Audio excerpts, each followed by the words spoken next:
Antes de assentar, diga para o seu irmão, diga: meu irmão, Deus vai falar comigo. Não me distraia. Vamos assentar. Não existe um texto da Bíblia que seja mais poderoso do que outro texto. A nossa fé, ela não tem qualquer superstição. Superstição é paganismo. Superstição faz a pessoa viver igual os pagãos vivem, igual um idólatra vive. Superstição é atribuir poderes espirituais a coisas naturais. Por isso que a fé cristã não tem nada de superstição, nada.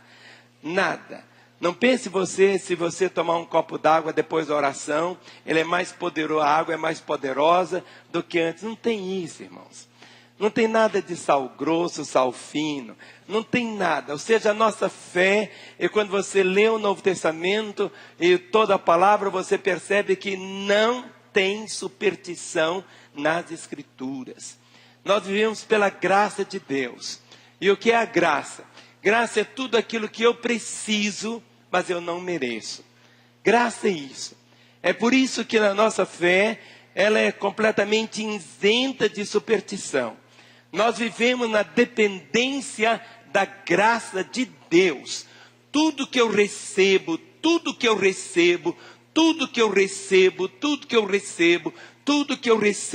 é pela graça. Não é pelo nosso merecimento que nós recebemos. E nada substitui a cruz. Nada. A nossa resposta, a resposta de Deus para o homem é apenas a cruz. A obra do Calvário. Tudo aquilo que nós precisamos, Jesus conquistou para nós ali na cruz. Tudo. Não existe nada. Se você receber algo que não veio dele, muito cuidado. Você pode estar recebendo coisas erradas. Muitas vezes, pessoas com a maior boa intenção, como lá os discípulos do profeta, eles foram fazer uma comida, e só que no meio ali, estavam cozinhando, e tinha lá veneno no meio. No meio tinha mais sopa guinor, vamos dizer assim, mas tinha veneno também. Agora, um pouquinho de veneno mata, não é assim? Então sempre guarde no seu coração isso. Nossa fé, essa fé livre, é uma fé pela graça. Ou seja, o que nos une ao Senhor não são meus méritos. O que me une ao Senhor é exatamente o caminho que Ele abriu. Não sou eu, Ele que fez essa ponte para eu poder chegar a Ele. Não fui eu que construí pelo meu esforço para chegar diante dEle. E o último registro que temos aqui nas Escrituras, de um momento da vida de Jesus, antecedendo a sua prisão e a sua morte, Jesus faz uma oração. Eu queria caminhar com os irmãos em João capítulo 17, nessa manhã. Exatamente para que você pudesse sugar, esponjar cada palavra desta oração. Para que você pudesse entender. Essa oração é chamada oração sacerdotal, porque Jesus, Ele intercede por Ele mesmo, e Jesus intercede também pelos seus discípulos. Se pudermos ler a oração, ela é dividida exatamente em 3 partes. Do versículo 1 até o versículo 5, Jesus ora por Ele mesmo. Jesus está orando por si mesmo. Do verso 6 até o versículo 19, Jesus está orando pelos seus discípulos. Mas do verso 20 até o verso 26, Ele está orando por mim. Fale assim, Ele está orando por mim. Espera aí. Eu achei que você ia dar um salto no seu lugar. Como? Jesus orando por mim? Márcio Roberto Vieira Valadão. Exatamente. Fale seu nome. No 3, 1, 2, 3. Márcio Roberto Vieira Valadão. Ele orou por mim. Então a oração aqui, ela é dividida nessas 3 partes. Do verso 1 até o verso 5, Jesus está orando por ele. Do verso 6 até o verso 19, Jesus está orando pelos seus discípulos. Do verso 20 ao verso 26, Jesus ora, intercede pelos futuros crentes, eu e você. Então, eu quero ler agora. A primeira parte, Jesus orando por Ele mesmo. Acompanhe a leitura, verso 1. Tendo Jesus falado essas coisas, levantou os olhos ao céu e disse: Pai, é chegada a hora, glorifica teu filho para que o filho te glorifique a ti. Assim como lhe conferiste a autoridade sobre toda a carne, a fim de que ele conceda a vida eterna a todos os que lhe deste. E a vida eterna é esta: que te conheçam a ti, o único Deus verdadeiro, e a Jesus Cristo a quem enviaste. Eu te glorifiquei na terra, consumando a obra que me confiaste para fazer. E agora, glorifica-me, ó Pai, contigo mesmo, com a glória que eu tive junto de ti, antes que houvesse mundo. Até aqui, Jesus está orando por Ele mesmo. Agora, do versículo 6 até o versículo 19, Ele está orando pelos seus discípulos. E Ele ora dizendo assim, verso 6. Manifestei o teu nome aos homens que me deste do mundo. Eram teus. Tu nos confiaste e eles têm guardado a tua palavra. Agora, eles reconhecem que todas as coisas que me tens dado provêm de ti. Porque eu lhes tenho transmitido as palavras que me deste, e eles a receberam, e verdadeiramente conheceram que saí de ti, e creram que tu me enviaste. É por eles que eu rogo, não rogo pelo mundo, mas por aqueles que me deste, porque são teus. Ora, todas as minhas coisas são tuas, e as tuas coisas são minhas, e neles eu sou glorificado. Verso 11. Já não estou no mundo, mas eles continuam no mundo, ao passo que eu vou para junto de ti. Pai Santo, guarda-os em teu nome que me deste, para que eles sejam um, assim como nós. Quando eu estava com eles, guardava-os no teu nome que me deste, e protegia-os, e nenhum deles se perdeu, exceto o filho da perdição, para que se cumprisse a Escritura. Mas agora, vou para junto de ti. Isto falo no mundo, para que eles tenham o meu gozo completo em si mesmos. Eu lhes tenho dado a tua palavra, e o mundo os odiou, porque eles não são do mundo, como também eu não sou. Não peço que os tires do mundo, e sim que os guardes do mal. Eles não são do mundo, como também eu não sou. Santifica-os na verdade, a tua palavra é a verdade. Assim como tu me enviaste ao mundo, também eu os enviei ao mundo. E a favor deles, eu me santifico a mim mesmo, para que eles também sejam santificados na verdade.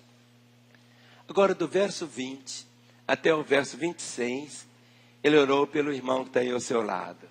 Fale para o seu irmão: meu irmão, Jesus orou por você. E ele orou assim. Olha como que Jesus ora. Verso 20. Não rogo somente por estes. Ali estavam os 12. Ele diz: não rogo somente por estes, mas também por aqueles que vierem a crer em mim por intermédio da sua palavra, a fim de que todos sejam um. E como és tu, ó Pai, em mim, eu em ti, também sejam eles em nós, para que o mundo creia que tu me enviaste. Eu lhes tenho transmitido a glória que me tens dado, para que sejam um, como nós o somos, eu neles e tu em mim, a fim de que sejam aperfeiçoados na unidade, para que o mundo conheça que tu me enviaste e os amaste, como também amaste a mim. Pai, a minha vontade é que onde eu estou, estejam também comigo os que me deste, para que vejam a minha glória que me conferiste, porque me amaste antes da fundação do mundo. Pai justo, o mundo não te conheceu. Eu, porém, te conheci, e também estes compreenderam que tu me enviaste. Eu lhes fiz conhecer o teu nome, e ainda o farei conhecer, a fim de que o amor com que me amaste esteja neles, e eu neles esteja. Ah, queridos, que coisa tão linda. Que momento tão precioso de nós ouvirmos literalmente uma oração de Jesus e de orarmos com Ele. O verso primeiro, ele começa dizendo, tendo Jesus falado essas coisas. Quando você lê o capítulo, começa pelo capítulo 14, Jesus já vai dando adeus, assim, faça assim. Ele vai despedindo os discípulos. Ele vai confortando os discípulos. Ele vai dizendo, eu vou, mas vocês não vão ficar órfãos. Eu vou enviar o Espírito Santo. No capítulo 15, ele mostra da necessidade, da realidade de estarmos ligados a Ele, mostrando a figura da videira. No capítulo 16, ele mostra a realidade do Espírito Santo Consolador. Mas agora, depois de falar essas coisas, Jesus levantou os olhos aos céus. Ele ora dizendo, Pai, Pai, é chegada a hora. É chegada a hora. Esta hora que antes de todas as coisas, a Escritura diz, para Deus, Deus não tem tempo. Tempo é para nós, os homens. O dia dura 24 horas, porque é a posição onde o planeta Terra está, apenas isso em relação ao Sol.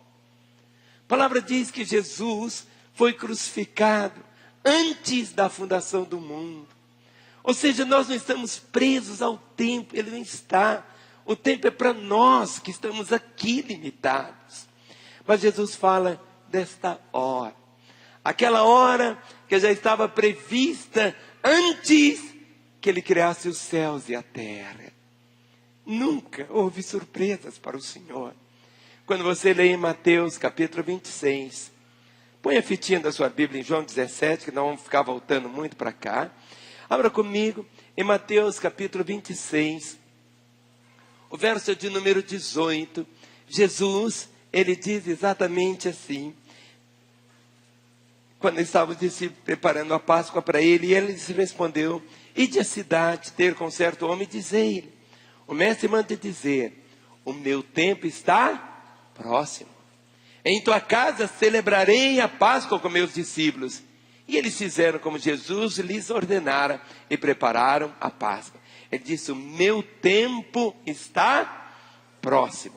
Mas olha o verso 45. Mateus 26, 45. Então voltou para os discípulos e lhes disse, ainda dormis e repousais? Eis que é chegado o quê? A hora. E o Filho do Homem está sendo entregue nas mãos dos pecadores. Quando você volta para o Evangelho de João, e hoje vamos ficar muito aqui em João, João capítulo 7, o versículo 30. Por isso que quando Jesus diz assim, é chegada a hora. Esta é a hora de Jesus, é a hora do Cristo, do Senhor, da obra. Diz aqui a palavra João 7, o verso de número 30 diz, então procuravam prendê-lo, mas ninguém lhe pôs a mão, porque ainda não era chegada a sua hora. Porque ainda não era chegada a sua hora.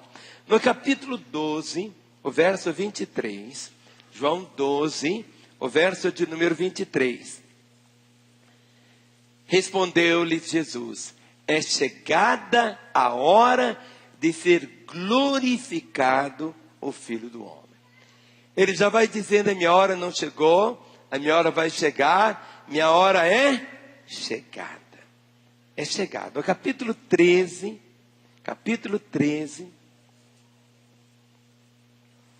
o verso 1. Ora, antes da festa da Páscoa, sabendo Jesus que era chegada a sua hora, de passar deste mundo para o Pai. De passar deste mundo para o Pai. Tendo amado os seus que estavam no mundo, amou-os. Amou-os até volte para a oração, verso 1. Tendo Jesus falado essas coisas, levantou os olhos aos céus e disse, Pai, é chegada a hora. É chegada a hora. Glorifica teu Filho, para que o Filho te glorifique a ti. Verso 2. assim como lhe conferiste autoridade sobre toda a carne, a fim de que ele conceda a vida eterna a todos os que lhe deste. Assim como lhe conferiste o quê? Autoridade. Autoridade. Fale comigo. Autoridade. Vamos ouvir sobre a autoridade. O que a palavra diz? 1 Coríntios capítulo 8, versículo 6. Você precisa guardar sempre no coração que Jesus não tem autoridade. Ele tem toda a autoridade. Toda a autoridade. Toda. Não há limites. 1 Coríntios capítulo 6, capítulo 8. O verso de número 6. Todavia para nós há um só Deus, o Pai, de quem são todas as coisas e para quem existimos. E um só Senhor, Jesus Cristo, pelo qual são todas as coisas e nós também por Ele. Eu vou ler novamente. Todavia para nós há um só Deus, o Pai, de quem são todas as coisas e para quem existimos. E um só Senhor, Jesus Cristo, pelo qual são todas as coisas e nós também por Ele.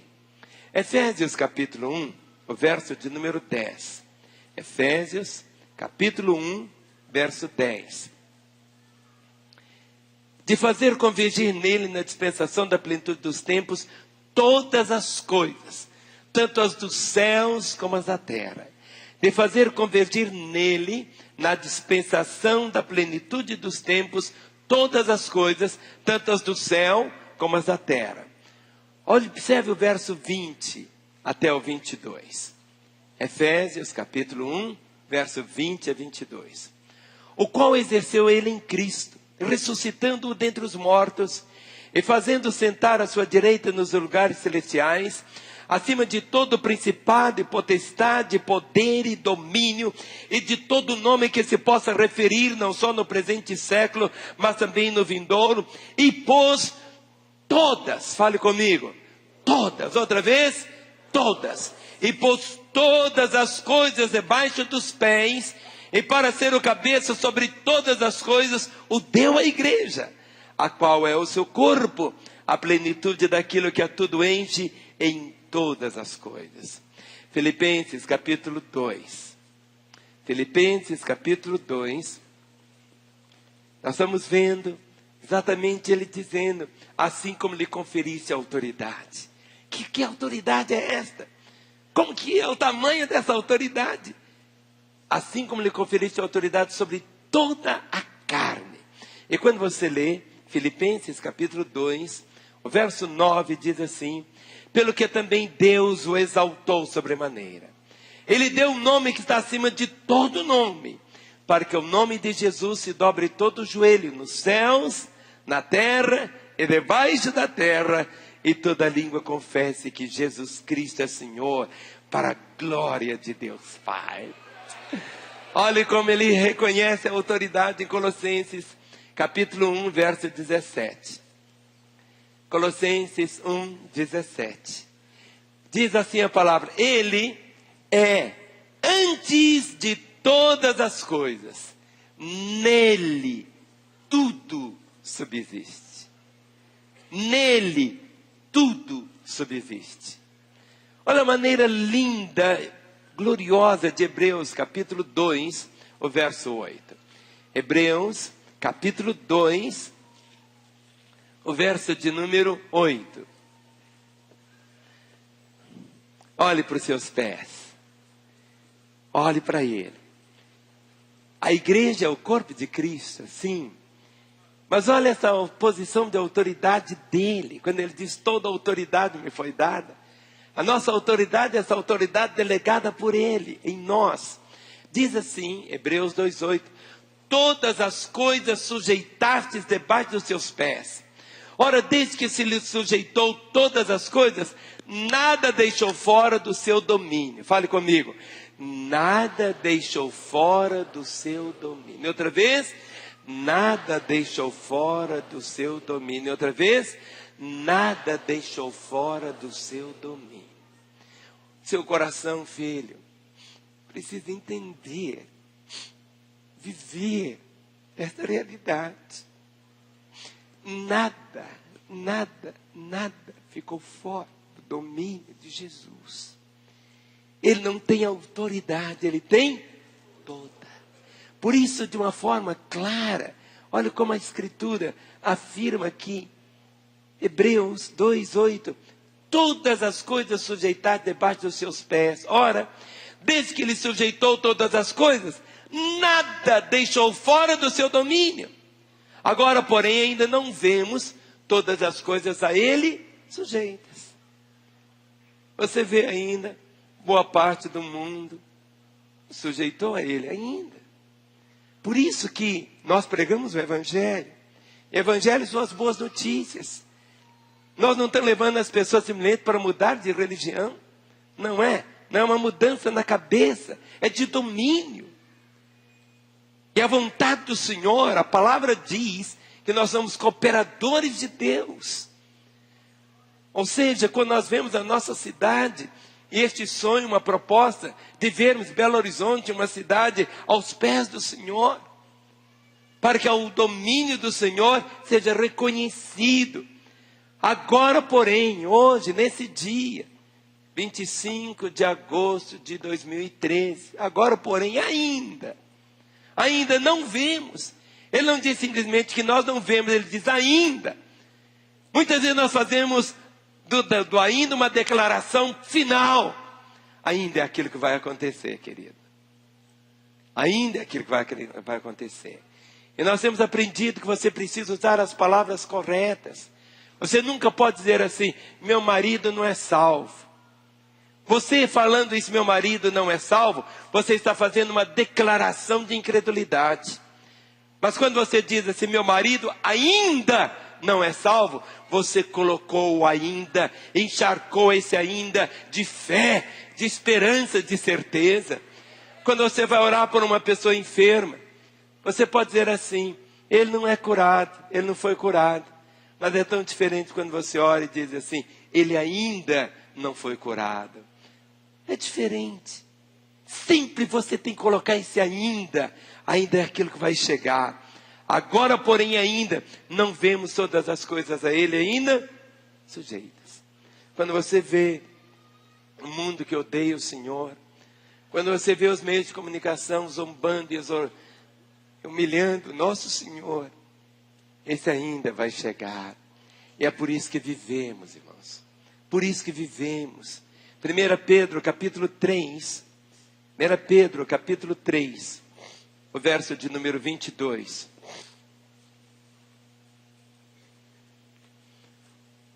O qual, depois de ir para o céu, está à destra de Deus, ficando-lhe subordinados anjos e potestades e poderes.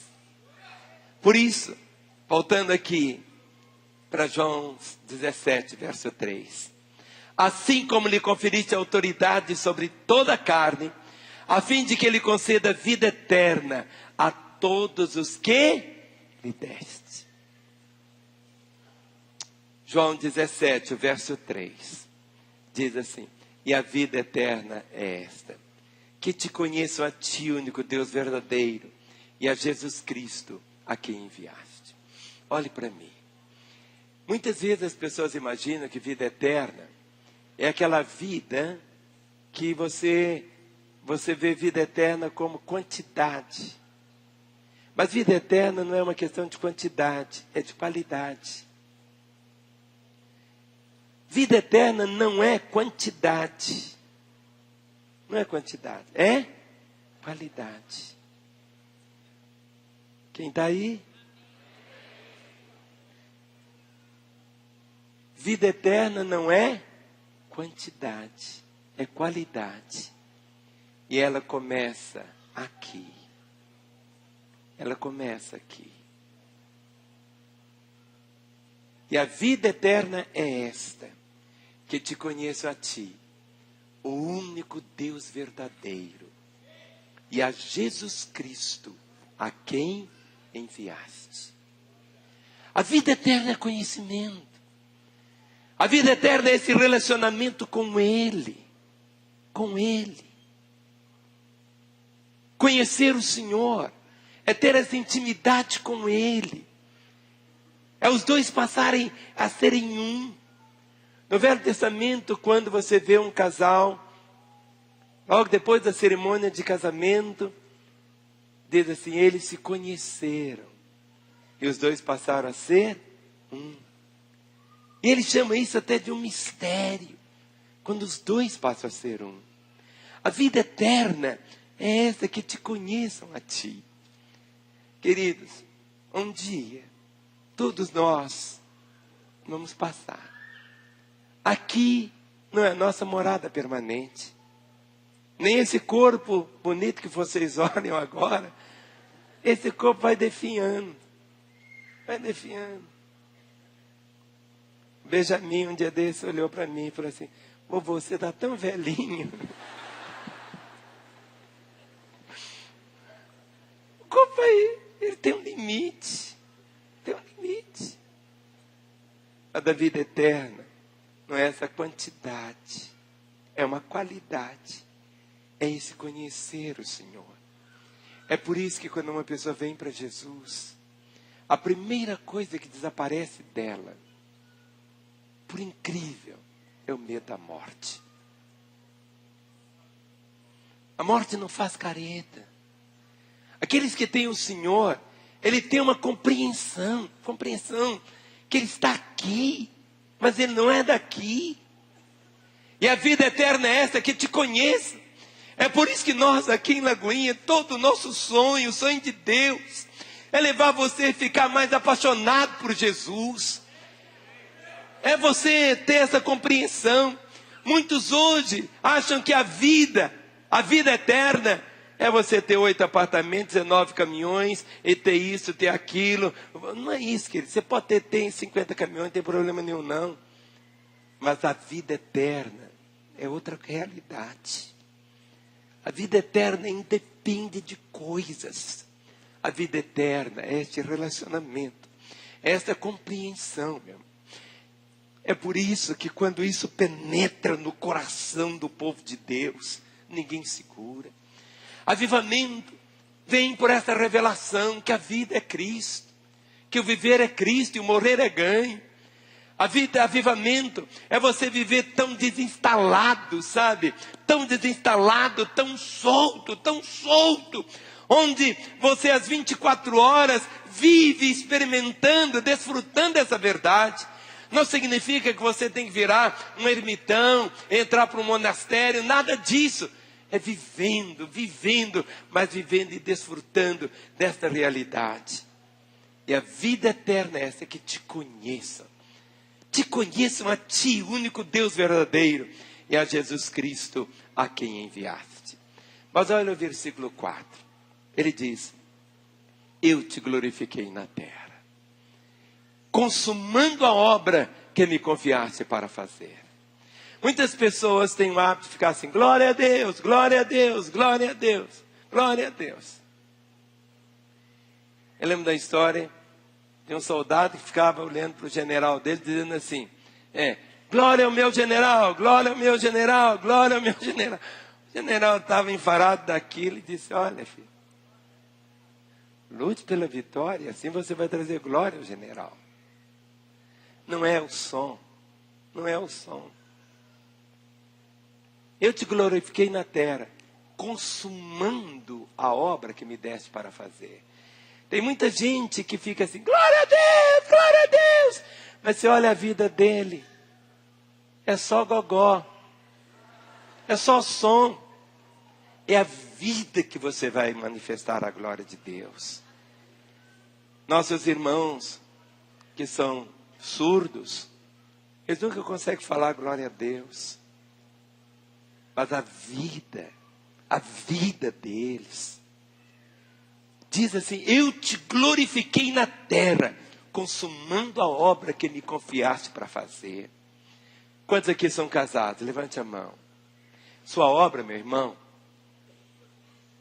para glorificar a Deus, é você edificar sua casa, É você ser aquele marido segundo o coração de Deus, a esposa segundo o coração de Deus. É criar os seus filhos no caminho do Senhor. Ou seja, você vai glorificar a Deus não com palavras, mas com obras.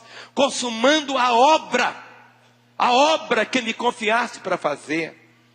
Não é uma questão de você falar, gogó. Eu já participei de reunião entre os irmãos, só ficava assim, glória a Deus, glória a Deus, glória a Deus. Mas você ia ver a vida deles. Nenhum deles era dizimista, ninguém saía para evangelizar, ninguém fazia visita, ninguém cuidava dos outros. Não é uma questão disso. A reunião foi fogo. Mas que tipo de fogo? Que tipo de fogo?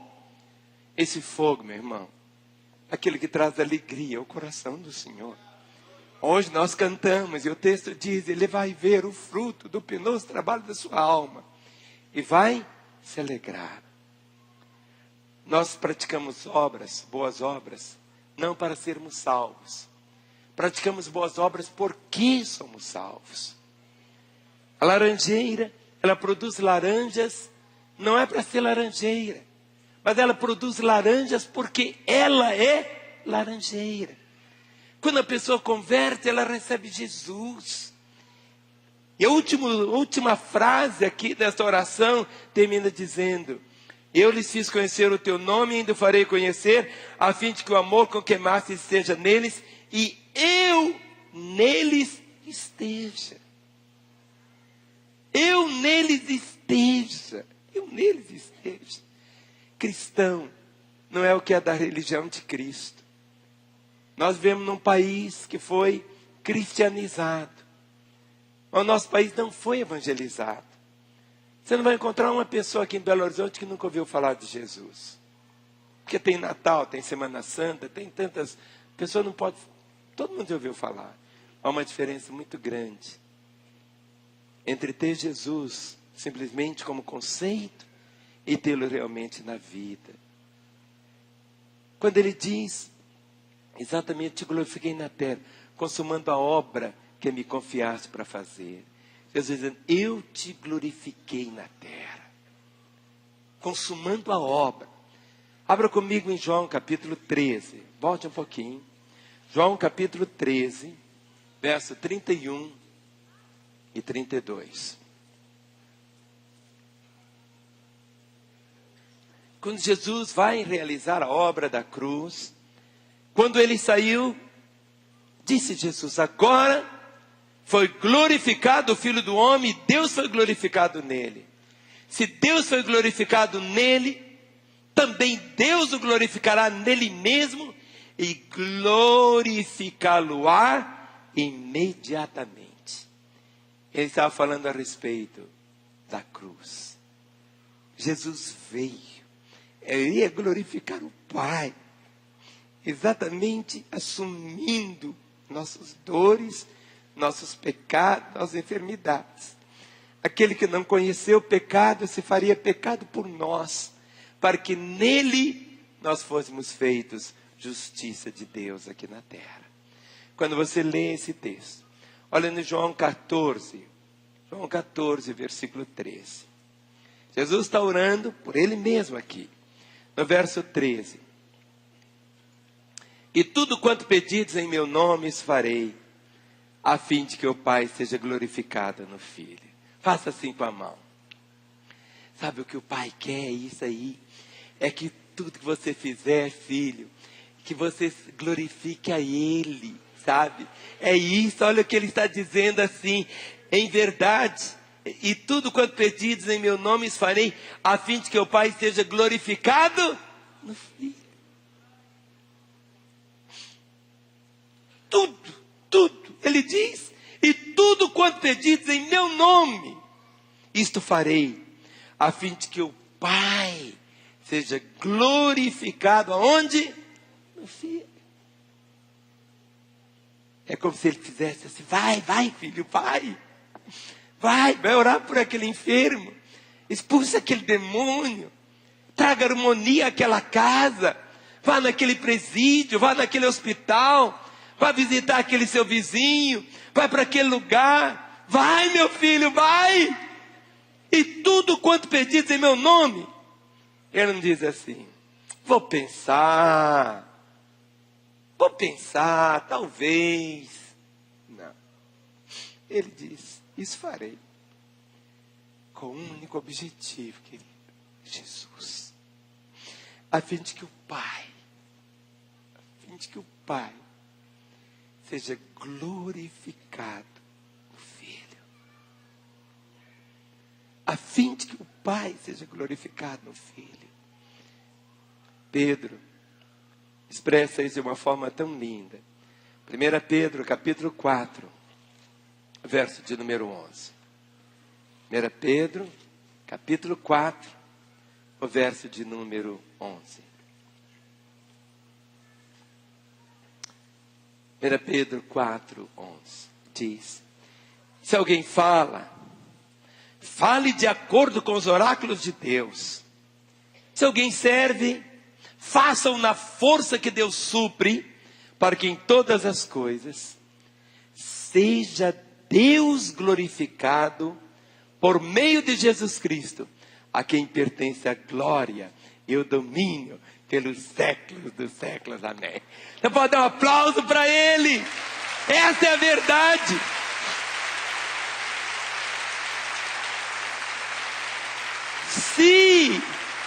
Se alguém fale de acordo com os oráculos de Deus. Não fale boboseira, não. Leia a Bíblia. Esse é um tempo, avivamento é volta para a palavra. Nós vamos ver aqui na oração. Avivamento é Bíblia, Bíblia, Bíblia, Bíblia. Não é Bíblia. Se alguém fale de acordo com os oráculos de Deus. Se alguém serve, façam na força que Deus supre.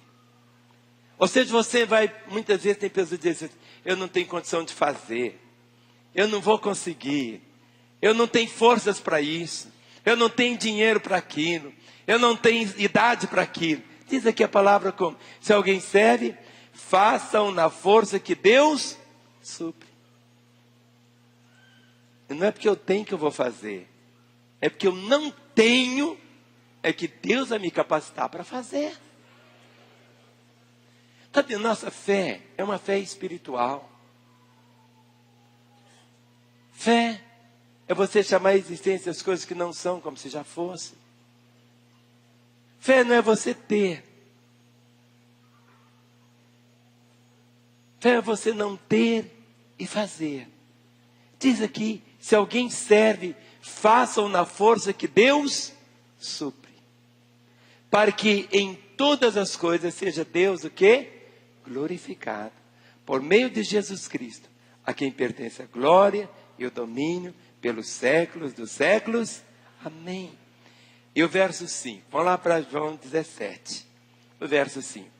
E agora, aquela hora que não era chegada, Jesus diz, e agora? Agora chegou. Agora glorifica meu Pai contigo mesmo, com a glória que eu tive junto de ti, antes que houvesse mundo. E o Verbo se fez carne e habitou entre nós. Sabe o que é isso? Deus toma forma humana, sentimentos humanos, viver como um homem. Jesus não parecia com Deus. Jesus é Deus. É Deus. É Deus. No verso 5, ele ora, Pai, agora glorifica-me contigo mesmo, com a glória. Aquele que não conheceu o pecado, se fez pecado. Tudo antes, natural, que Deus é. Ele assumiu, se fez pecado. Nossas iniquidades todas vieram sobre ele ali na cruz. Por isso que o grito do Senhor, lá no Getsemane, foi Pai, se possível, passe de mim esse cálice. Não seria o cálice dele ser cuspido, torturado, envergonhado, porque nu foi levantado na cruz. Não era esse tipo de vergonha, porque os olhos dele nunca,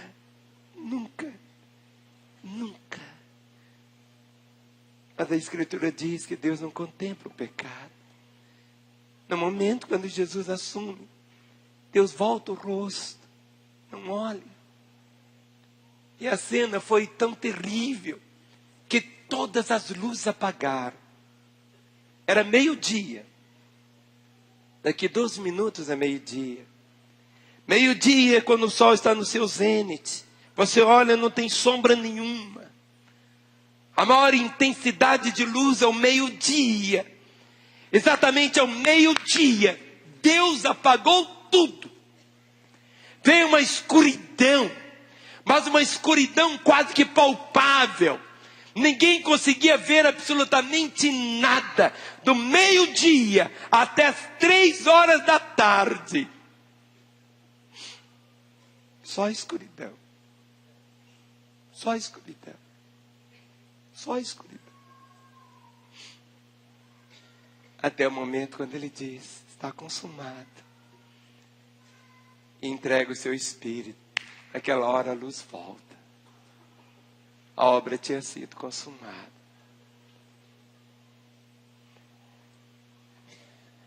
Nossa fé,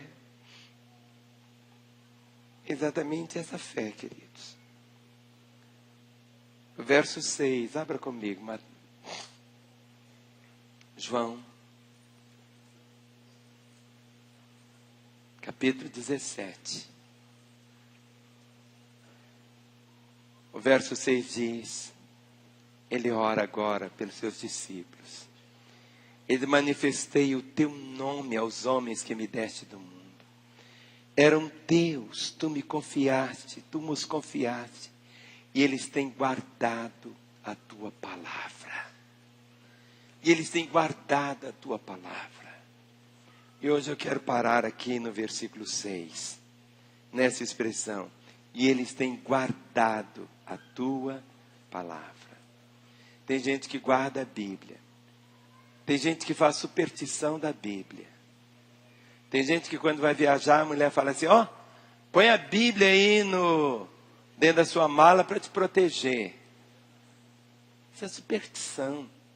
Tem gente que põe a Bíblia aberta no Salmo 91 em casa para expulsar demônio. Isso é superstição, querido. Nossa fé não tem superstição alguma. O que significa isso aqui? Eles têm guardado a tua palavra. Existem promessas para aqueles que guardam a palavra.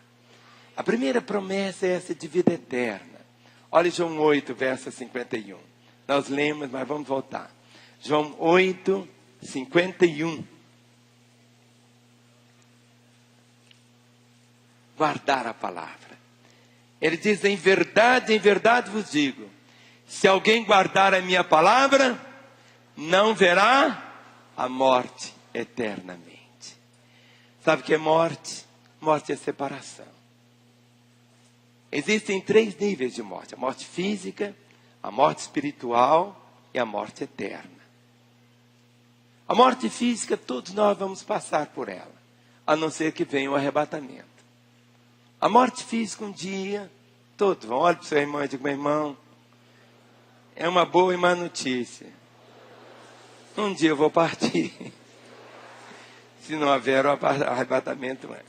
A morte física é quando nosso espírito deixa o nosso corpo. A morte física, a morte espiritual, é a separação da alma de Deus, do Espírito de Deus. Por isso que é a conversão? Quando a pessoa volta para Deus.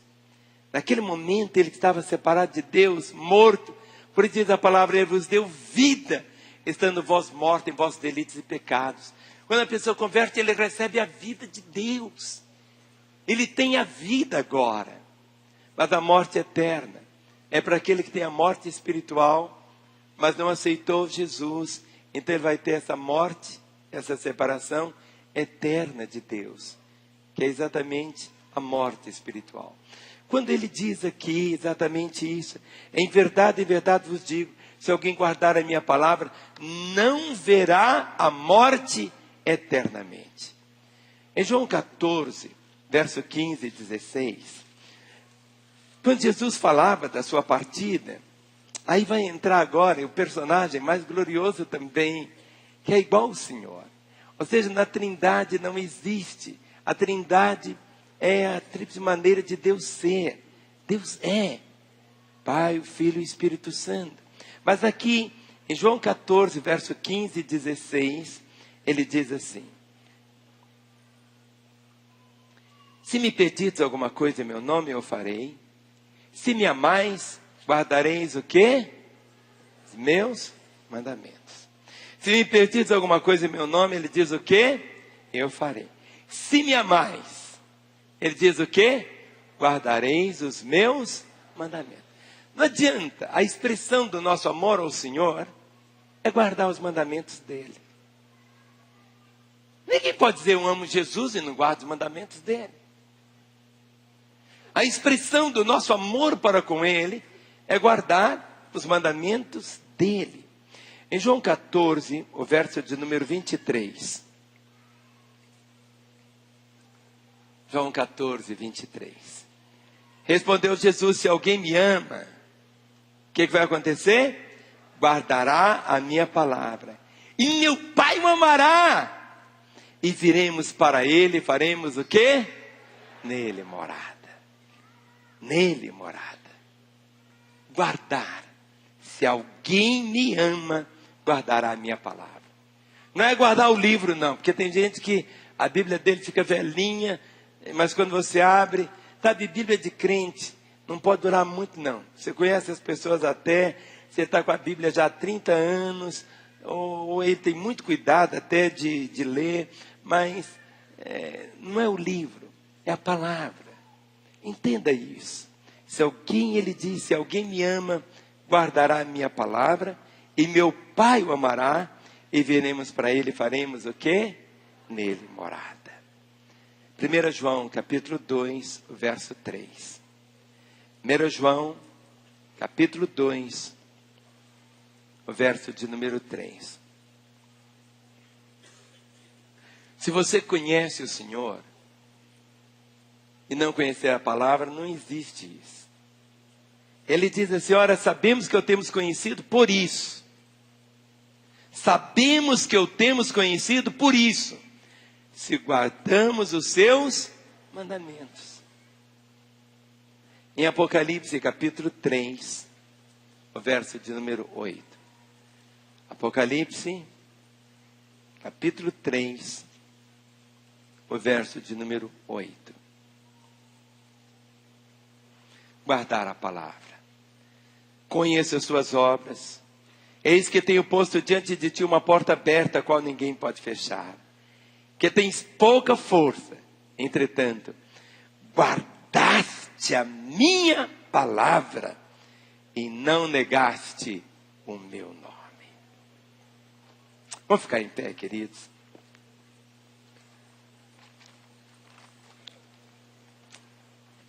Eu queria ficar com vocês aqui até amanhã, meio-dia.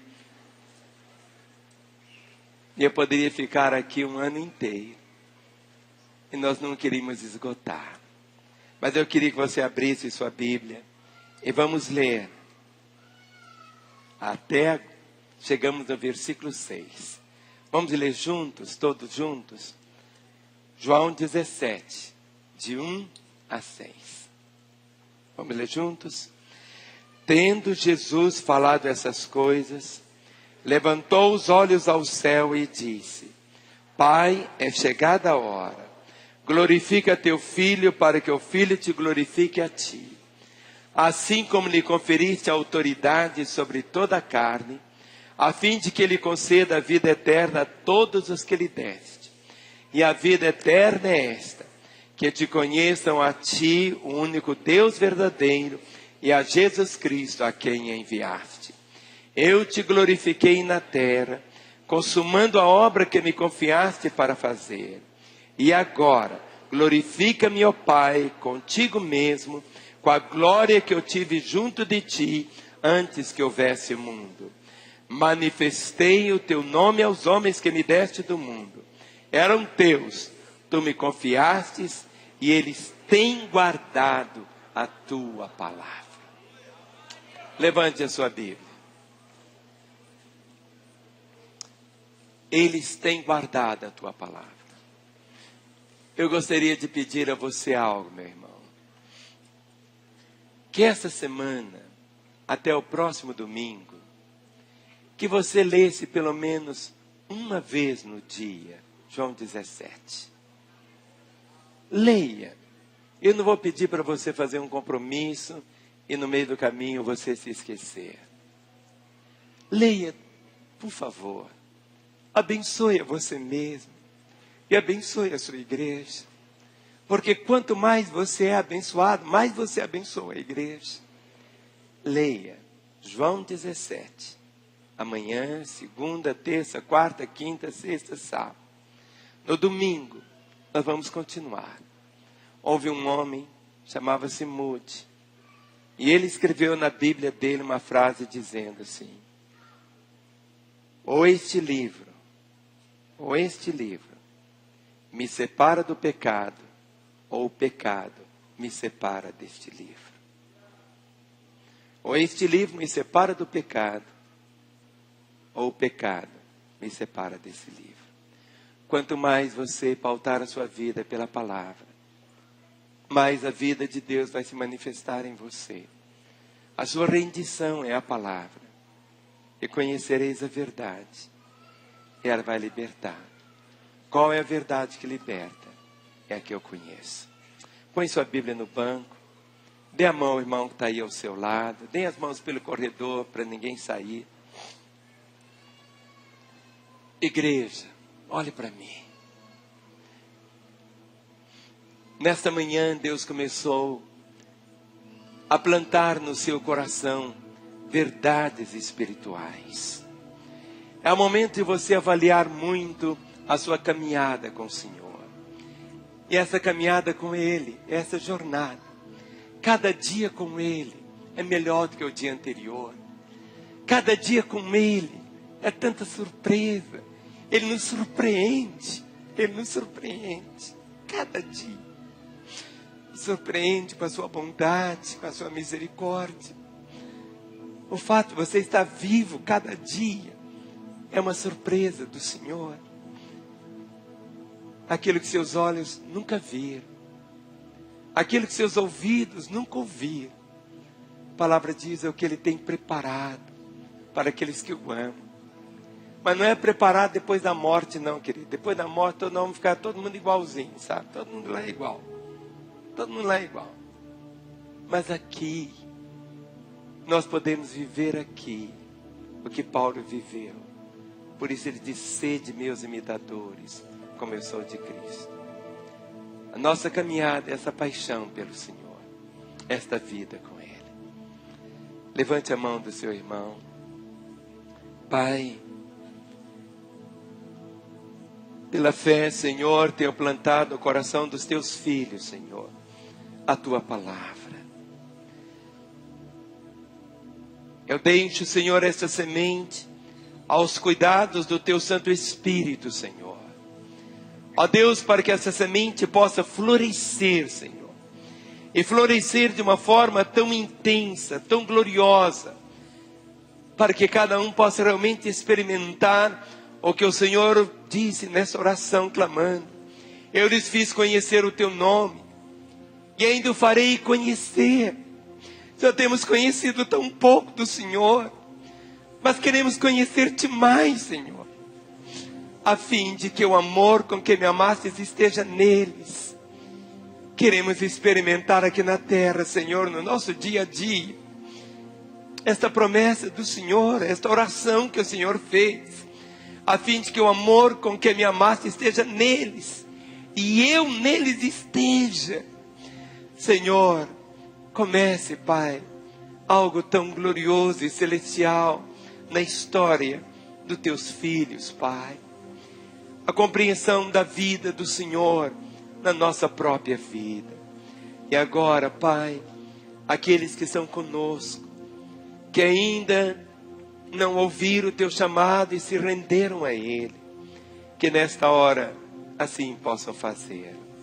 Solte a mão do seu irmão, coloque as duas mãos sobre seu peito, feche os seus olhos. E eu quero fazer uma oração me identificando com todos aqueles que ainda não experimentaram a graça da salvação ou da reconciliação. Ore comigo dizendo: Senhor Jesus, o Senhor orou por mim, quando o Senhor disse: não rogo somente por estes, mas também por aqueles que vierem a crer em mim, por intermédio da Tua palavra.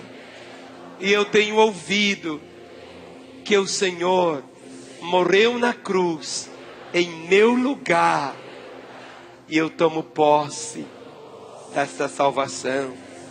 Eu abro agora meu coração e eu te convido: Jesus, entra na minha vida. Eu te recebo como meu Senhor e meu Salvador.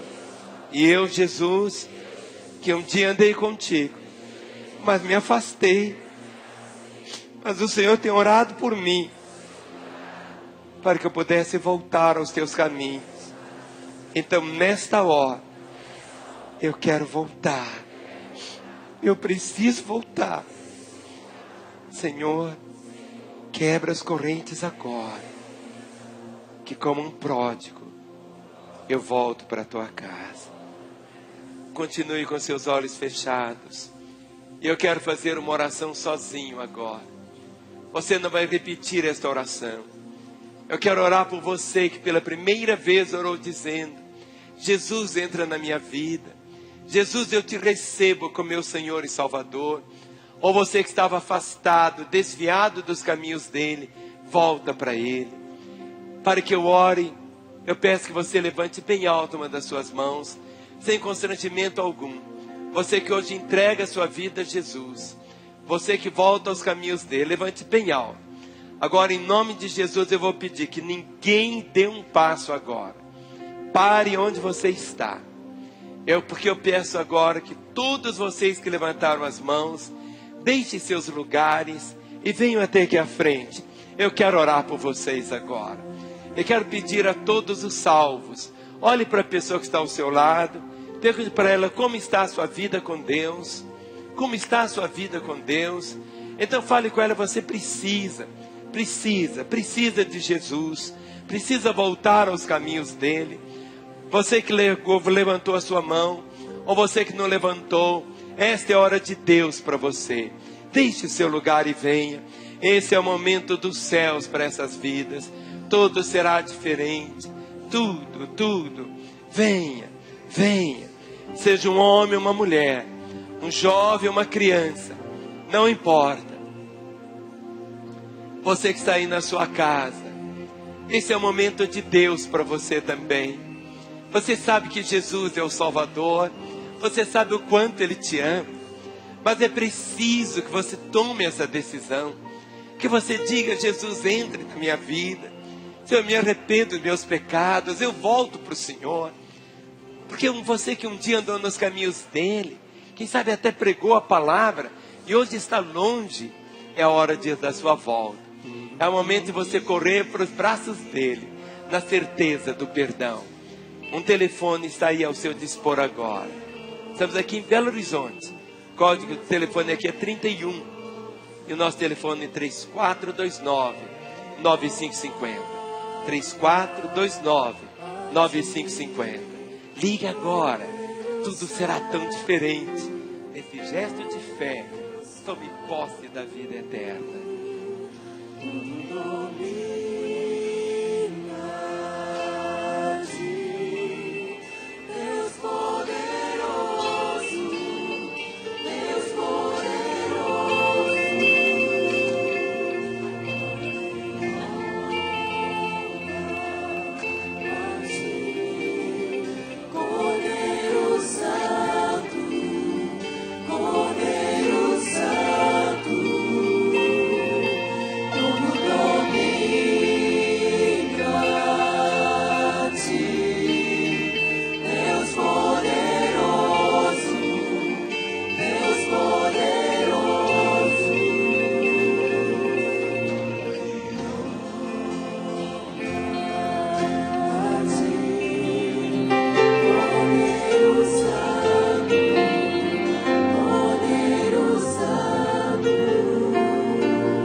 Vocês que são ajoelhados aqui, podem ficar em pé.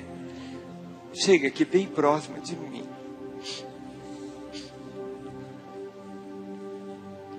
Meus queridos pastores, se aproximem também. Jesus, ele disse assim: aquele que vem a mim, de maneira alguma eu lançarei fora. E Jesus orou por aqueles que haveriam de crer nele. Você está aqui vindo à frente, porque Jesus orou por você. Foi ele que quebrou as cadeias que prendiam você. E tudo será tão novo, tão diferente na sua história. E o povo santo dele, com as mãos estendidas agora, ministrando bênçãos. Pai, na autoridade do nome do Senhor, eu quebro dessas vidas todo o poder das trevas, Senhor. Ligo esses corações ao teu coração, para que possam viver, a partir de hoje, como filhos amados e queridos do Senhor. Que esses nomes estejam agora sendo arrolados no livro da vida, Pai. Senhor, ó Deus, que Satanás não alcance mais vantagem alguma sobre eles, mas que possam viver na família do Senhor, para a glória do teu nome. Amém.